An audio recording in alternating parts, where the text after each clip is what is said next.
To improve your knowledge of the markets, focus on three things: opening bell, closing bell, and the bell icon.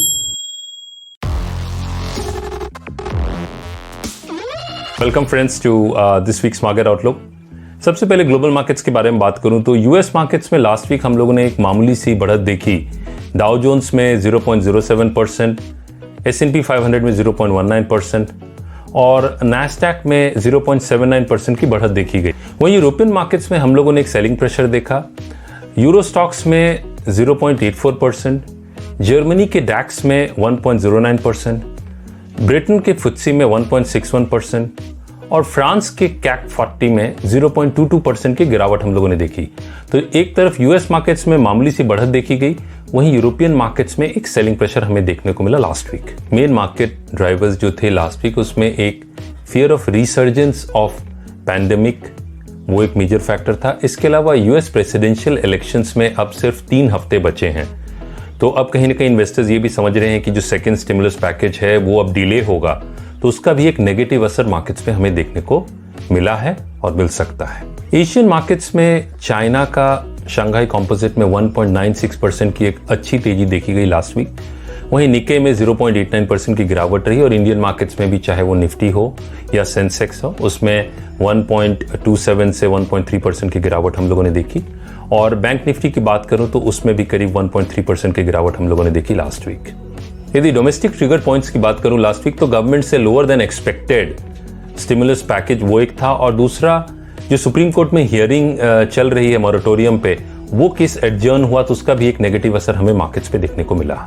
इसके साथ India का inflation rate for सितंबर 7.34% आया, और दूसरी तरफ IIP numbers जो हैं वो घट के आ रहे हैं, तो वो भी एक चिंता की बात रही। इसके अलावा आरबीआई ने कहा कि बैंकों की जो क्रेडिट ग्रोथ है वो लेटेस्ट क्वार्टर में भी घटी है और लगातार 6 क्वार्टर से वो घटती चली आ रही है। कमोडिटी फ्रंट पे लंदन गोल्ड में 1.74% की गिरावट रही, वहीं लंदन सिल्वर में 4.02% की गिरावट हम लोगों ने देखी। तो कहीं ना कहीं ये बुलियन पैक में कंसोलिडेशन हमें देखने को मिल रहा है। और दूसरी तरफ नाइमेक्स क्रूड में 1.28% की एक मामूली सी बढ़त हम लोगों ने देखी लास्ट वीक। और रुपए की बात करूं अगेंस्ट डॉलर, तो उसमें एक कंसोलिडेशन फेज, एक साइडवेज ट्रेडिंग ही हमें देखने को मिल रही है। 72.90 ऑन द डाउन साइड और 74 ऑन द अपसाइड, तो वो इस रुपया अगेंस्ट डॉलर इस रेंज में ट्रेड करता हुआ दिख रहा है। अब कुछ की डेटा पॉइंट्स की बात करते हैं। तो सबसे पहले FIIs की बात करूं तो अभी तक अक्टूबर मंथ में उन्होंने 6189 करोड़ की बाइंग की है। वहीं DIIs की बात करूं तो DIIs की अक्टूबर में अभी तक 7347 करोड़ की सेलिंग देखी गई है। दूसरी तरफ यदि पुट कॉल रेशियो, जिसे PCR कहते हैं, यदि मैं टोटल ओपन इंटरेस्ट लेता हूं सारे पुट्स और कॉल्स के, तो वो 1.28 है। तो वो ये दिखाता है कि सिस्टम में अभी भी पुट्स ज्यादा हैं, तो कहीं ना कहीं वो एक पॉजिटिव साइन है मार्केट्स के लिए, क्योंकि इसे एक कॉन्ट्रेरियन इंडिकेटर के रूप में भी देखा जाता है। और इस हफ्ते में यदि मैं वीकली सीरीज की बात करूं निफ्टी में, तो सबसे ज्यादा ओपन इंटरेस्ट पुट ऑप्शन में 11,000 के स्ट्राइक पे देखा जा रहा है। और यदि मैं कॉल ऑप्शन देखूं तो उसमें सबसे ज्यादा ओपन इंटरेस्ट 12,000 के कॉल में देखा जा रहा है। तो ये रेंज जो है 11,000 से 12,000 का काफी इंपॉर्टेंट। इंडिया विक्स, जिसे फियर इंडेक्स कहते हैं, उसमें एक 6.18% की बढ़त देखी गई लास्ट वीक, और वो 21.64 पे ट्रेड कर रहा है, क्योंकि लास्ट थर्सडे को एक मेजर सेल ऑफ हम लोगों ने देखा था।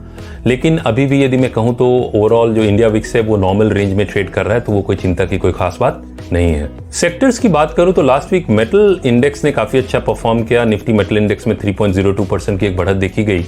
वहीं निफ्टी मीडिया इंडेक्स में 6.82% की हम लोगों ने गिरावट देखी, जो वर्स्ट परफॉर्मर सेक्टर रहा लास्ट वीक। की ग्लोबल इवेंट्स में अगले हफ्ते मंडे को यूएस फेडरल रिजर्व चेयरमैन और ECB प्रेसिडेंट के स्पीच, और चाइना का लेटेस्ट क्वार्टर GDP नंबर्स, और जापान का balance of trade data for September will be released. Tuesday को US सितंबर बिल्डिंग परमिट्स डेटा और Chinese central bank decision on interest rate. Thursday को bank of England के governor का speech, US initial jobless claims, US existing home sales data for सितंबर, और Germany का GfK consumer confidence data for अक्टूबर release होगा। और फ्राइडे को जापान का इन्फ्लेशन रेट डेटा फॉर सितंबर रिलीज होगा। इन सब पर मार्केट्स की नजर रहेगी।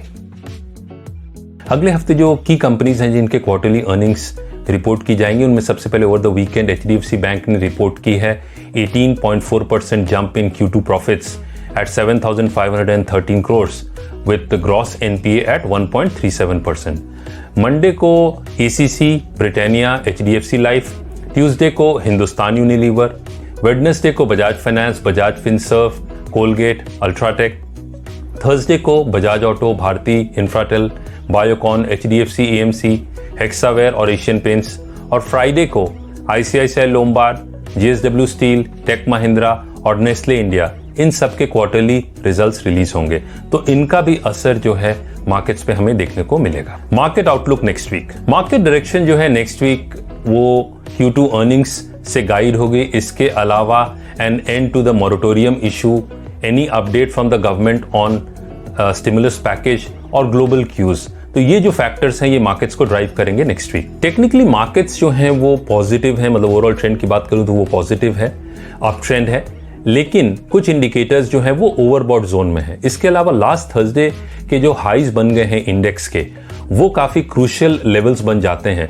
तो कहीं ना कहीं हमें आने वाले हफ्ते में वोलेटिलिटी भी देखने को मिल सकती है, तो स्लाइटली कॉशियसली ही आप ट्रेड करें। निफ्टी की बात करूं तो Nifty has got crucial support around 11,500 से 11,550, और रेजिस्टेंस की बात करूं तो ऑन द अपसाइड निफ्टी का जो रेजिस्टेंस है वो 12,000 से 12,050 के बीच में है। तो ये एक क्रूशियल जोन है निफ्टी के लिए अगले हफ्ते। बैंक निफ्टी की बात करूं तो बैंक निफ्टी का सपोर्ट 22,600 और उसके नीचे 22,000 पर है। वही रेजिस्टेंस की बात करूं तो बैंक निफ्टी का पहला रेजिस्टेंस 24,200 और उसके ऊपर 24,500 लेवल्स पे है। तो इस बार के लिए इतना ही। Till we meet next time, wish you all the best, stay safe and do subscribe. Thank you.